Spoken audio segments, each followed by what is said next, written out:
महाजनपदास के बारे में पढ़ रहे हैं। सो जैसे कि लास्ट क्लास में हमने देखा था कि हमारे टोटल कितने महाजनपद होते हैं, 16 महाजनपद होते हैं, और इन 16 महाजनपद में से कुछ 2 से 3 आपके बहुत इंपॉर्टेंट है। जैसे सबसे पहला तो मगध आपका इंपॉर्टेंट हो गया, दूसरा अवंती आपका इंपॉर्टेंट हो गया, तीसरा कोसाला आपका इंपॉर्टेंट हो गया, क्योंकि इन सब के बीच में एक वॉर ऑफ स्ट्रगल चल रहा था। जब ये वॉर ऑफ स्ट्रगल खत्म हुआ तो इनमें से एक एम्पायर है जो विक्टोरियस आपको देखने को मिला। ठीक है, अब वो एम्पायर जो विक्टोरियस देखने को मिला वो कौन सा एम्पायर था आपको बताओ? That is your Magadh. ठीक है, मगध। अब मगध किस तरीके से जीत पाया, क्योंकि मगध के यहाँ पर आप देखोगे बहुत सारे, मगध में यहाँ पर आपको बहुत सारे डिफरेंट डायनेस्टीज देखने को मिलेंगे, जिसकी शुरुआत किससे होती है? हरियंका डायनेस्टी से होती है। ठीक है, अब ये जो हरियंका डायनेस्टी थी, मैंने आपको बताया था कि इसके एक्चुअल फाउंडर का हमें पता है कि नहीं पता, बताओ? yes. बोला बिंबिसार को जाता है, बट कहीं कहीं पर आप देखोगे कि अरे क्या हो गया,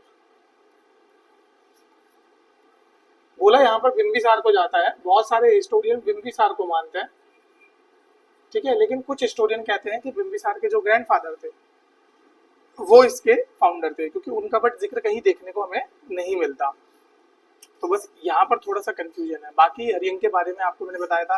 बिंबिसार के बाद कौन इंपॉर्टेंट था? यस, इनके बेटे अजात शत्रु। ठीक है, इसके बाद उज्जैन, और उज्जैन के बाद कोई था? उज्जैन के बाद बताओ लास्ट में। नागदशक, पक्का? यस, जो उदयन था वो था उसका नादशका, नादशका। ठीक है, उसके बारे में ज्यादा पढ़ना नहीं होता, बस यहाँ पे इतना ध्यान रखना है कि हरियंक के बाद यहाँ पर कौन सी डायनेस्टी स्टार्ट हुई थी? अब भाई हरियंक के बाद कौन सा शुरू हुआ था? तो सीधानंद। इसके बाद नाग भी तो आए थे, नाग, जिसके फाउंडर कौन थे? यस, शिशुनाग। और दूसरे कौन थे इसमें? सेकंड नंबर पे कौन आया था? कालाशोक। ठीक है, ये अभी हम पुराना ही रिवीजन कर रहे हैं जो हमने कल पढ़ा था, अभी आज का इससे आगे पढ़ेंगे। ठीक है, तो यहाँ तक हुआ। इसके बाद नाग के बाद कौन आया यहाँ पे? नंदा वंश आया। नंदा वंश में कौन कौन थे? 2 ही थे। सबसे पहले कौन थे? पहले महापद्मानंद थे कि धनानंद थे, ये बताओ? महापद्मानंद थे। ठीक है, तो यहाँ पर आपका कौन आएगा? महापद्मानंदा। ठीक है, और दूसरे नंबर पे कौन आएंगे? धनानंदा। ठीक है, ये जो धनानंदा था, इन्हीं के टाइम पे आपका क्या हुआ था? इन्हीं के टाइम पे जो कौटिल्य था उससे विवाद हो गया था। इनका कौटिल्य की बेइज्जती करती थी, जिसकी वजह से कौटिल्य ने क्या बोल दिया था कि now I will take my revenge. And फिर ये क्या लेके आए थे जब इन्होंने रिवेंज लेने की बात करी? तो अब यहाँ पर एक कैरेक्टर की एंट्री होती है जिसका नाम आता है आपका चंद्रगुप्ता मौर्य। और आप लोगों ने सबने चंद्रगुप्त मौर्य के बारे में थोड़ा बहुत तो पढ़ा ही होगा। ही वाज दी फाउंडर है। कौन सी? इससे पहले? इसके बाद आई थी शो। हाँ, नंद के बाद सीधा आपकी मौर्य आई थी, मौर्य के बाद आपकी शुंग आएगी। ठीक है, ये चीज क्लियर हुई? चारों का नाम याद रहेगा। शुरू कहाँ से हुई थी? हरियंक। हरियंक के बाद नाग, नाग के बाद नंदा, नंदा के बाद मौर्यन, मौर्यन के बाद आएगी अब शुंग। ठीक है, मौर्यन हम पोस्ट मौर्यन में पढ़ेंगे, शुंग वगैरह पोस्ट मौर्यन में पढ़ते हैं। तो यहाँ पर एक व्यक्ति आता है चंद्रगुप्त मौर्य। ठीक है, चंद्रगुप्त मौर्य आपका स्टैब्लिश करता है किसको? मौर्यन एम्पायर को। चलो, मौर्यन एम्पायर में जाने से पहले कुछ बैकग्राउंड की चीजें समझ लेते हैं कि क्या क्या चीजें हुई। मतलब ये जो प्री मौर्यन लोग थे, मतलब मौर्य के आने से पहले किस तरह का समाज आपको देखने को मिलेगा, किस तरह की चीजें आपको देखने को मिलेगी, तो एडमिनिस्ट्रेशन कैसा होता था। तो बस इतना, अगर हेडिंग भी डालना हो तो ऐसे ही डालना कि एडमिन अंडर मगध। ठीक है, मगध के टाइम पे किस तरीके का एडमिनिस्ट्रेशन होता था। बस मैं कुछ की इंपॉर्टेंट डिटेल्स बताऊंगा आपको यहाँ पे लिखवाने के लिए, बाकी चीजें मैं आपको नोट्स में प्रोवाइड कर दूंगा। ठीक है, इसके जो डिटेल नोट्स होंगे उनमें आपको मैं प्रोवाइड कर दूंगा, बस आपको रिवीजन करना है अभी, बस समझो इस चीज को। देखो किसी भी राजपाट को चलाने के लिए कौन कौन सी चीजें इंपॉर्टेंट होती है। एक तो मेन जो होता है किंग होता है, और किंग के आसपास कौन कौन सी चीजें हैं जो जरूरी होती है कि एक राजा का जो राजपाट है वो अच्छे से चल पाए, बताओ। सेना, चलो ठीक है, आर्मी, और है सचिव उसके, जैसे उसके जो मिनिस्टर्स हुआ करते थे, है ना, तो यस यस वो मिनिस्टर्स बहुत जरूरी होते थे। और क्या क्या चीज जरूरी होती थी? मनी, यस, कैपिटल तो हमेशा से जरूरी है ना, पैसा तो भाई, पैसे के बिना तो किसी का क्या ही हुआ है ना। पैसा, अगर पैसे की बात नहीं होती तो आप लोग यहाँ भी ना बैठे होते। यहाँ पैसे की वजह से बैठे हो कि किस वजह से? देश दूर सेवा करनी है क्या किसी को? है किसी को देश प्रेम वगैरह तो नहीं है कि हमें देश की सेवा करनी है, जैसे इसलिए सिविल सर्वेंट बनना है? ऐसा भी सच में होता है ऐसा आज की डेट में? क्योंकि मैंने जितने देखे वो तो फिर बाहर में तो मोटी कमाई होती है उनकी सीधा। है, सही बात है। चलो, यहाँ पर ये जो मिनिस्टर होते थे इन्हें अमात्या बोला जाता था, बस ये याद रखना। क्या बोला जाता था? अमात्यास बोला जाता था, या महामंत्रास।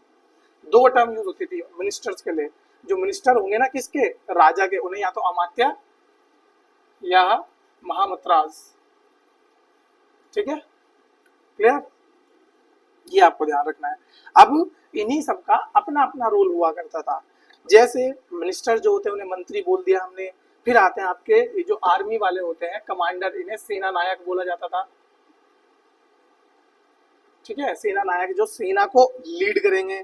जो जज होते थे उनको बेसिकली या अकाउंटेंट होते थे उनको आयुक्तास बोला जाता था। तो ये जो यहाँ पर मैंने आपको बताया ना, आपको बेसिकली मिनिस्टर के लिए अमात्य टर्म, ये अमात्य टर्म बहुत बार पूछी हुई है, मैं दोबारा लिख देता हूँ, अमात्य या महामंत्रास। ये दोनों टर्म किसके लिए यूज होती थी? आपके काउंसिल ऑफ मिनिस्टर्स के लिए यूज होती थी। अब इन सब चीजों के बारे में हमें पता कहाँ से लगा? इन सब चीजों के बारे में हमें जो बुद्धिस्ट टेक्स्ट थे, जो जैन टेक्स्ट थे, उनसे हमें पता लगा कि अच्छा वो वाला अमात्य आया था, उसने ये चीजें करी थी। तो डायरेक्ट रेफरेंस नहीं देखने को मिला, मतलब बुद्धिज्म में इतना उनके पास टाइम नहीं होगा कि वो पूरे आपके मगध एम्पायर को, पूरे मौर्यन एम्पायर को एक्सप्लेन करे। वो किस तरीके से एक्सप्लेन किया गया है? इनडायरेक्ट वे में। फॉर एग्जाम्पल, अगर बुद्धिस्ट ने अपने लिए कुछ किया है तो बता दिया कि भाई इस समय ये राजा था, इस राजा ने हमारी इतनी मदद करी, या इस राजा का ये अमात्य था, उसने हमारी ऐसे मदद करी। तो इस तरीके से इनडायरेक्ट हमें चीजें देखने को मिली है। डायरेक्टली तो कहीं भी नहीं लिखा है कि ये राजा है, ये राजा का बेटा, उसके बाद ये बना, ऐसे करके किसी ने नहीं है। हाँ, अभिलेखों से। ठीक है, अलग अलग जगह पे जो हमें साक्ष्य मिले हैं वहां से हम इसको पकड़ते हुए चलते हैं। उसके बाद laws and rules and regulation किस तरीके से लाए गए? तो जैसे पहले आपके जो ट्राइबल लॉज थे उनको हटा दिया गया और अब प्रॉपर्ली कोडिफाई कर दिया गया। ठीक है, मतलब प्री मॉडर्न के टाइम पे भी आपका कोडिफिकेशन देखने को मिलेगा। हर चीज के ऊपर एक कानून बन रखा था और उसके लिए different different law books already चल रही थी समाज में। जैसे आप देखोगे मत्स्य पुराण, अगर हम रिलीजन की बात करेंगे तो मत्स्य पुराण नाम की एक किताब, ये हमारा एक वन ऑफ द मेजर पुराण है और सबसे अर्लीस्ट पुराणों में से एक है। ये जो मत्स्य पुराण था ये किसके टाइम पीरियड में लिखा गया था? वो मगध के टाइम पीरियड में ही लिखा गया था। तो इस तरीके से रिलीजियस बुक्स भी लिखी गई। और ऐसे ही जो लॉ हुआ करते थे, पहले क्या चलते थे आपके? ट्राइबल लॉज चलते थे, क्योंकि इससे पहले तो वैदिक सोसाइटी पूरी ट्राइबल बेस्ड थी। तो ट्राइबल लॉ चला करते थे, उनको हमने रिप्लेस कर दिया और यहाँ पर उनको प्रॉपरली कोडिफाई कर दिया या लीगलाइज कर दिया। ठीक है, लीगलाइज्ड एंड जुडिशियल लॉज यहाँ पर बना दिए गए आपके, दोनों के, ट्राइबल से चेंज करके यहाँ पर हमने इसको कोडिफाई कर दिया। अब इसमें दो तरह की हायरार्की होने लग गई लॉज में भी, या क्राइम में भी दो तरह की होने लग गई। कौन कौन सी? Civil and criminal. ये आज भी यही होता है, सिविल क्राइम होता है और दूसरा क्या होता है? क्रिमिनल क्राइम होता है। ठीक है, अब उनके लिए अपने अपने लॉज होते हैं। किसी को पता है सिविल और क्रिमिनल क्राइम में क्या डिफरेंस है? गुड, सिविल में लैंड डिस्प्यूट, और क्या होता होगा लैंड डिस्प्यूट के अलावा? पारिवारिक, वाह। और चुनिंदा चीजें ही आती हैं, ज्यादा चीजें तो नहीं आती है। किसके लॉज? ठीक है, मैरिज वगैरह से रिलेटेड होते हैं, मैरिज, अडॉप्शन, इनहेरिटेंस, और कुछ आता है क्या सिविल में?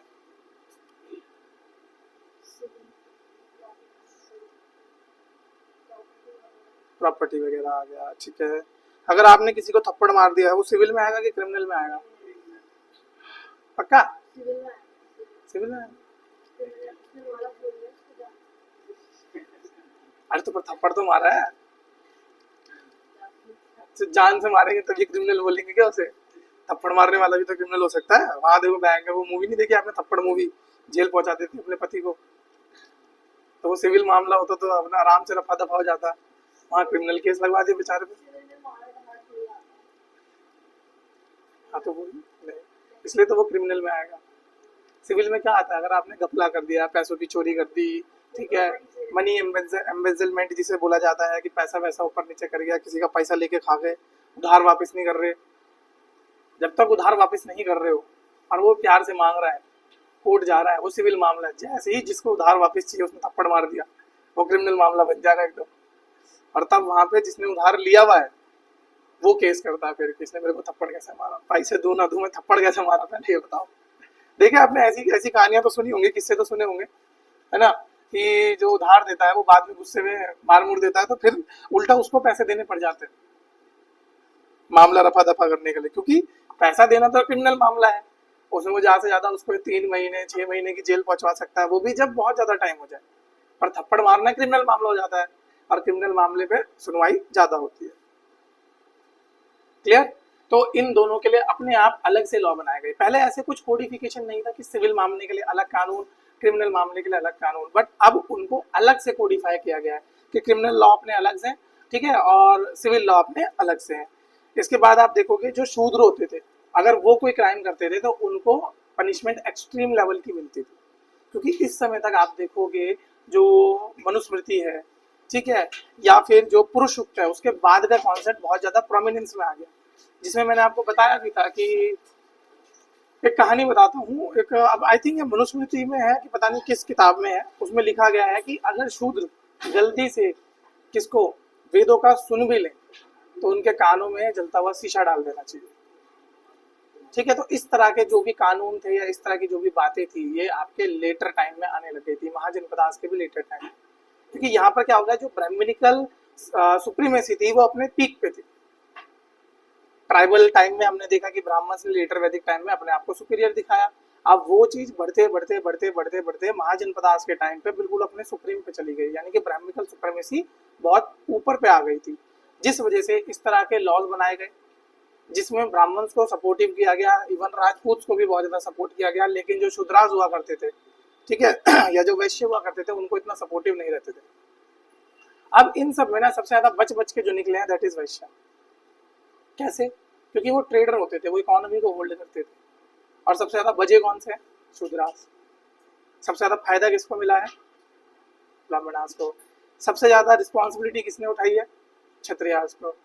ठीक है, तो इस तरीके से थोड़ा थोड़ा आपको हायरार्की को समझना पड़ेगा, क्योंकि यहाँ पर आप देखोगे जो भी लोग बनते थे या जो भी आपको पनिशमेंट वगैरह मिलती थी, उसके लिए अलग से क्या बना रखा है? धर्मशास्त्र बना रखा था।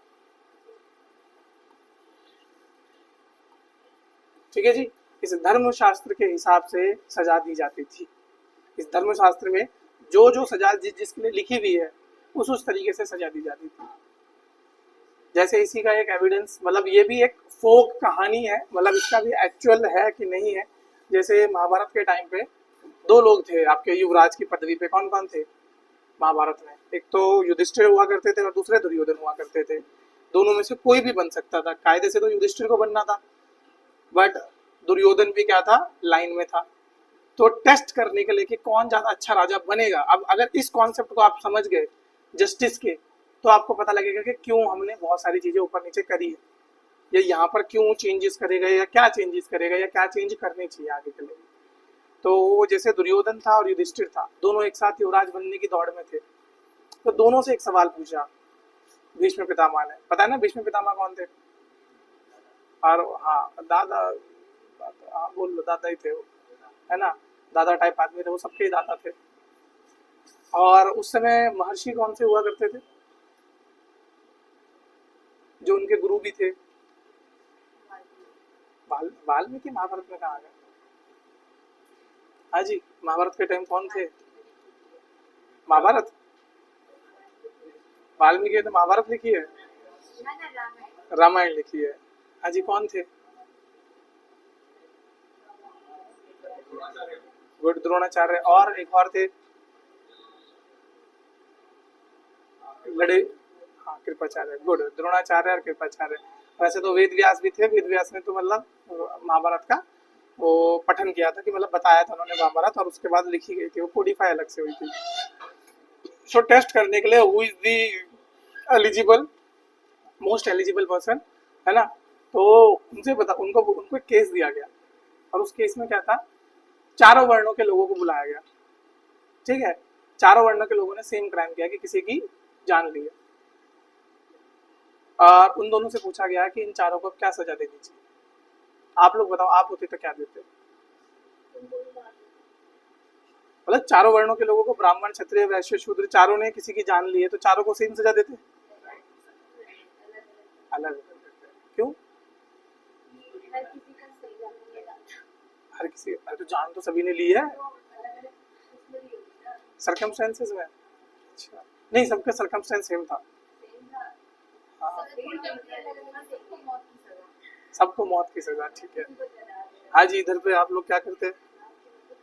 सबने सेम, जैसे आज के टाइम पे क्या होता है, अगर मान के चलो 4 लोग हैं, चारों ने सेम क्राइम किया, तो चारों को सेम सजा मिलेगी? नहीं, क्यों?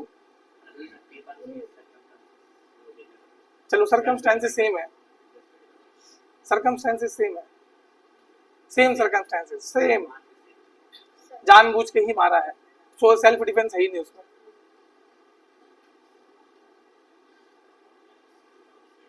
तब क्या करोगे? अभी क्या होता है बताओ? चलो, फांसी की सजा नहीं बेटा, फांसी की सजा रेयरेस्ट ऑफ रेयर केस में होती है। हाँ, दो है, उम्र कैद और आजीवन कारावास। पता है दोनों में क्या फर्क होता है?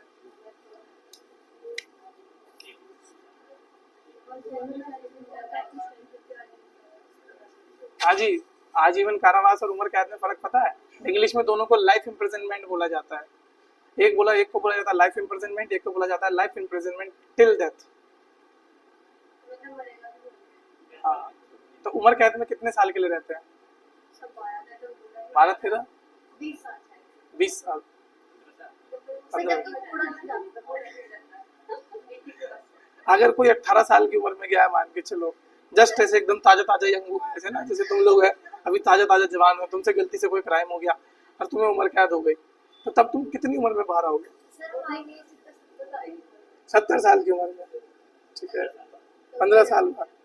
हाँ जी, पीछे किसी को आइडिया, उम्र कैद में कितने साल बाद बाहर आओगे? 14 ईयर्स। अगर सिर्फ उम्र कैद हुई तो 14 ईयर्स में बाहर आओगे। अगर हुआ है लाइफ इम्प्रिजनमेंट टिल डेथ, मतलब आजीवन कारावास, तो नहीं आओगे बाहर, फिर 70 पे भी नहीं आओगे, ठीक है। सो ये चीज ध्यान रखना। तो सेम दुर्योधन ने बोला कि सबने सेम क्राइम किया, सबको फांसी पे लगा दो, मतलब सबकी जान ले लो। युधिष्ठिर से पूछा गया, जब युधिष्ठिर ने अलग जवाब दिया।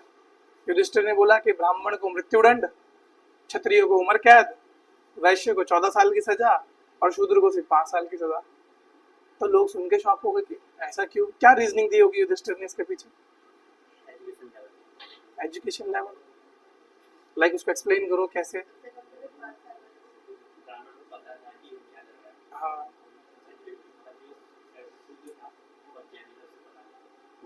जो अज्ञानी था, जिसको नॉलेज नहीं था, उसने अगर वो क्राइम किया तो उससे अनजाने में हुआ है, जबकि ब्राह्मण को भली बात ही पता है कि इस चीज का क्या रेप्रकशन होता है, क्या मतलब होता है, उसका ज्ञान इम्पार्ट करने का होता है, ठीक है। ऐसे बोला जाता है ना कि ब्रह्म हत्या बोला जाता था पुराने जमाने में। ब्रह्म हत्या बहुत बड़ा दोष होता था, अगर किसी ब्राह्मण की हत्या कर दी आपने, चाह के भी नहीं उतरता था।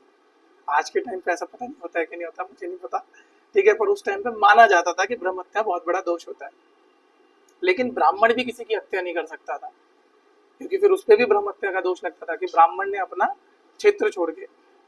तो जब भी ऐसी कोई चीज होती थी तो ब्राह्मण को इसलिए ज्यादा सजा दी गई। क्षत्रिय को क्यों दी गई उम्र कैद, मतलब आजीवन कारावास क्यों दिया गया क्षत्रिय को? कि भाई इसका तो काम रक्षा करने का है, अगर रक्षक ही भक्षक हो जाएगा तो फिर क्या ही फायदा। वैश्य को 14 साल क्यों दी? क्योंकि वैश्य जो है वो मतलब पैसे का लेन देन करता है, तो उसने आउट ऑफ रेज आके कर दिया होगा, पैसे की वजह से ही किया होगा और किसी वजह से नहीं किया होगा, पर्सनल कोई एजेंडा नहीं होगा। ठीक है, और शूद्र तो अज्ञानी है, शूद्र को तो पता ही नहीं। बट यहाँ पर ऐसा नहीं होता था, यहाँ पर उल्टा होता था। यहाँ पर अगर शूद्र ने कोई क्राइम किया है तो उसको ज्यादा सजा मिलती थी। क्यों? क्योंकि वो lower status in the class होते थे, सोसाइटी में उनका स्टेटस थोड़ा लोअर होता था, इस वजह से ज्यादा सजा आपको यहाँ पर देखने को मिल रही है। जैसे पनिशमेंट वगैरह इसमें क्या क्या हुआ करती थी?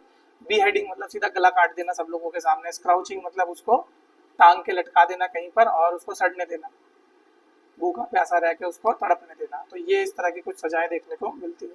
फिर सोशल हायरार्की देखोगे तो सोशल हायरार्की मतलब समाज में किस तरीके की हायरार्की चल रही थी। तो अगेन समाज में तो 4 ही वर्ण हुआ करते थे वर्ण सिस्टम में। कौन कौन से? ब्राह्मण, क्षत्रिय, वैश्य एंड शूद्र। बाकी सब अपने अपनी जगह पर ठीक चल रहे थे, बस जो शूद्र थे उनके ऊपर बहुत ज्यादा डोमिनेंस हो रहा था। इस ये जो टाइम पीरियड रहा है ना शूद्रों के लिए बहुत खराब टाइम पीरियड रहा है। ठीक है, यूजुअली जो शूद्र होते थे वो आर्टिशियंस वगैरह बन सकते थे इससे पहले ना, मतलब शूद्र के पास क्या काम था? शूद्र लेबर का काम करता था। अब लेबर किस तरह का लेबर भैया? वो पॉटरी बनाता था।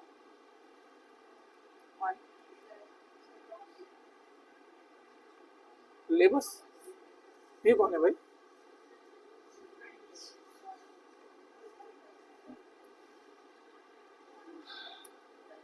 अरे लेबर लिखा था मैंने, उसे लेबर्स पढ़ रहा है, बताओ यार। अच्छा मेरी स्पेलिंग है। हाँ, सो लेबर का काम करते थे। अब लेबर में कैसे? अगर कोई स्किल्ड लेबर होता था वो एक particular type of skill set लेके रखता था। फॉर एग्जांपल कोई आर्टिशियन है, ठीक है, आर्टिशियन मतलब चित्रकार हो गया, मूर्तिकार हो गया, ठीक है, ये सब कौन से वर्ग से आते थे? ये सब शूद्र वर्ग से ही आते थे। चित्रकार, शिल्पकार और क्या क्या होते थे जो राजा के कोर्ट में रहते थे? गवैये, तानसेन, ठीक है, और कौन कौन होता था? नर्तकिया। तो ये सब कहाँ से आते थे? ये सब आपके शूद्र क्लास से आते थे। बस इस समय पे यहाँ पर इनको हाईएस्ट जो पोजीशन होती थी उनसे हटा दिया गया और इनको सिर्फ एज अ स्लेव्स कंसीडर किया जाता था इनको। ठीक है, कि दे वर मियर स्लेव्स। बस किसकी तरह होंगे? स्लेव्स की तरह होंगे। ज्यादा से ज्यादा वो आर्टिशियंस बन सकते हैं या कहाँ पर काम आ सकते हैं, या तो वो एग्रीकल्चर में काम आ सकते हैं कि they would be as agricultural labour. मतलब जैसे बाद में हुआ ना, या पहले होता था कि वो थोड़ी सी हाई पोजीशन पे जा सकते थे, राजा के दरबार में जा सकते थे, वो नहीं हो सकता था। राजा यूजुअली खुद भी इस चीज के लिए अलाउ नहीं करता था कि वो मेरे दरबार में आए, मेरे दरबार में उनको कोई पदवी मिले। नहीं तो आप देखोगे ज्यादातर राजाओं के दरबार में कोई ना कोई तो रहता था कि मतलब ये होता ना राज्य शिल्पकार, जिसका पूरा दिन काम यही है कि राजा की मूर्तियां बनाना। राज्य चित्रकार, जिसका पूरा दिन काम यही है कि वो चित्रकारी करता था राजा के राजपाट में जो भी चीजें हो रही थी। ठीक है, नृतक, गवैये, उनका काम क्या होता था? मेन सोर्स ऑफ एंटरटेनमेंट राजा का क्या होता था? तब टीवी, इंस्टाग्राम, स्नैपचैट तो था नहीं, कुछ तो चाहिए बेचारे को एंटरटेनमेंट करने के लिए। अब लड़ लुड़ के आया बेचारा, अब कुछ तो एंटरटेन करेगा घर में, तो उन चीजों के लिए ये सब होते थे। ओके, फिर यहाँ पर एक और सोशल कैटेगरी आपको देखने को मिली, दोज आर कॉल्ड अनटचेबल्स। उनको हमने क्या बोल दिया? अछूत जिन्हें बोला जाता था। ध्यान रखना, शूद्रास वर नॉट अनटचेबल। ध्यान रखना, बहुत से लोग शूद्रा को दलित समझ लेते हैं।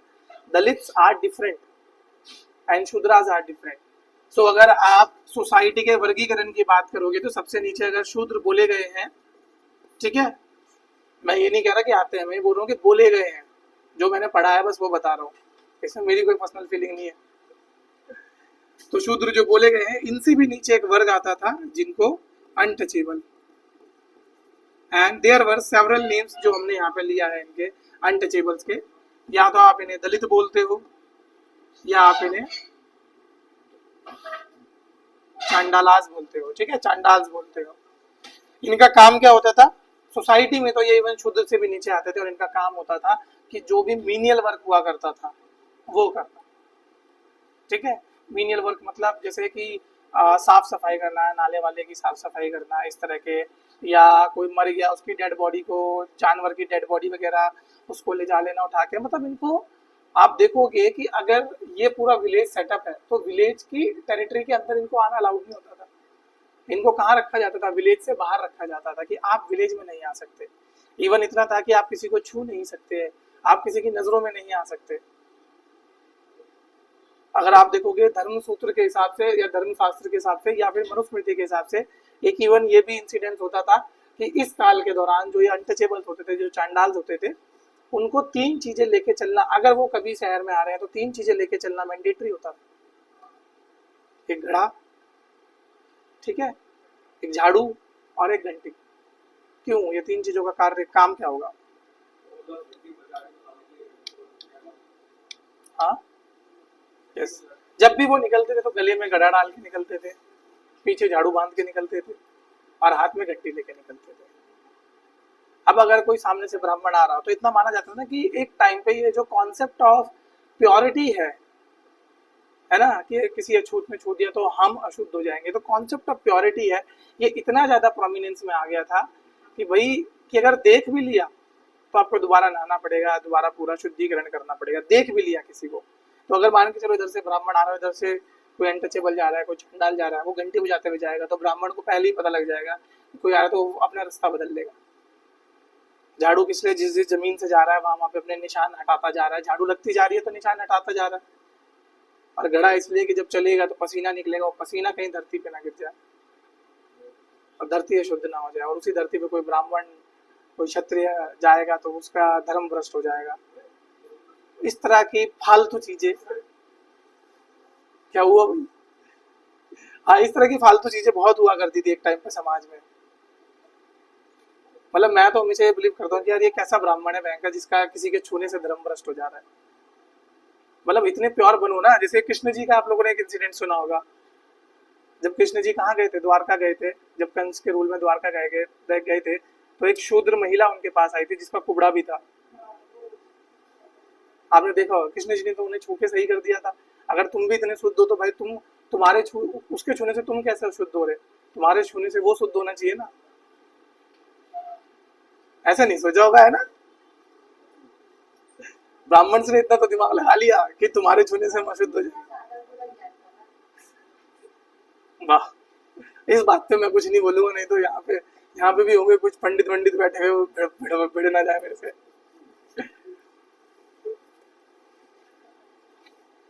है कोई यहाँ पे ब्राह्मण, प्रॉपर ब्राह्मण? कोई नहीं है? राजपूत? तुमने भी कोई अच्छे काम नहीं किए जिंदगी में।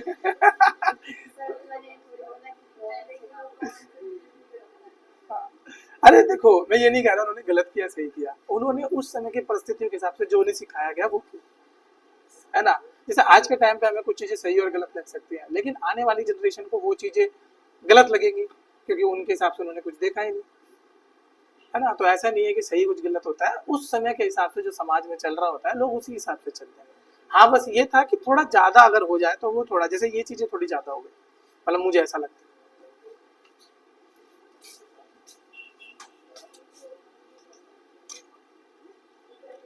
ऐसे वो सोचना कि मैं क्रिटिसाइज करता रहता हूँ तो मैं किसी और वर्ण से हूँ, मैं भी सेम वर्ण से हूँ जिस वर्ण से आप लोग। हाँ हाँ, देखो मैं गलत को गलत बोलने में बिलीव रखता हूँ, मेरे में है दम कि मैं बोल सकता हूँ कि अगर मेरे पूर्वजों ने कुछ गलत किया तो मैं बोलूंगा कि गलत किया, तो मेरे पूर्वजों ने जो सही किया है मैं उसको भी बोलूंगा कि सही किया। देखो, गलती मानना भी एक अच्छे इंसान की निशानी होती है, हर कोई गलती मान भी नहीं सकता। ना समझ इंसान कभी गलती मानता है? अगर आप अपनी गलती नहीं मान रहे हो तो आप ना समझो, और ऐसा हो ही नहीं सकता कि कोई इंसान गलती ना करे। भगवान तो हो नहीं आप, इवन भगवान भी गलती करते हैं हमारे यहाँ तो। बट मानो तो ना बाद में। पर तुम तो लड़कियां हो, तुम कहाँ मान लोगे? मान लेती है, पक्की बात है। नहीं, मेरे को यकीन नहीं हो रहा लड़की और गलती मान ले, इम्पॉसिबल। अरे रहने दो यार, 1.5 साल है। हर लड़की यही डायलॉग मारती कि मैं उन्हें 1%। अरे हर लड़की 50-50 मानती है, नहीं मानती लड़कियों को बहुत।